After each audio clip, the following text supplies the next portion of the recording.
Hello বন্ধুরা, কেমন আছো তোমরা সবাই? অনেক দিন পর একটি নতুন ব্লগ নিয়ে চলে আসলাম। তো আজকে তো হলো শিবরাত্রি, তাই সব ফলগুলোকে ধুয়ে ধুয়ে রেডি করছিলাম। তো সব ফল ফুল আমার রেডি করা এখানে গোছানো আমার কমপ্লিট হয়ে গেছে। তো এবার আমি ভাবছিলাম যে ঘরের ঠাকুরটিকে আগে পুজো দিয়ে নিই, তাই পুজো দিতে বসে পড়লাম। তো আগে সবার প্রথমে ঘরের ঠাকুরটিকে পুজো দিয়ে নিলাম। তো পুজো দেওয়া আমার হয়ে গেছে।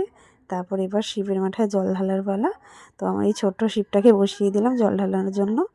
তারপরে এখানে মালা পরিয়ে দিলাম। এই মালাটার নাম কি যেন আমার মনে নেই ঠিক, কারো জানা থাকলে কমেন্ট করে জানিও। তারপর একে একে আমি ফলগুলোকে মাথায় ছোঁয়ায় ছোঁয়ায় নিচে রাখছিলাম, কারণ কি হচ্ছে আমার শিবটা প্রচণ্ডই ছোট, আর ফল দিলে পরে একদম ঢেকে যাচ্ছিলো পুরো। তো তারপরে আমি শিবের মাথায় জল ঢেলে তারপর দুধ দিয়ে দিলাম মাথার মধ্যে। তো তারপরে একে একে ফুল দিয়ে আমি সাজিয়ে দিলাম। তো এইভাবে করে আমি আমার পূজা সম্পন্ন করলাম। আরও হয়তো অনেক নিয়ম থাকে, সেগুলো আমার জানা নেই, ভুল ত্রুটি হলে ক্ষমা করো।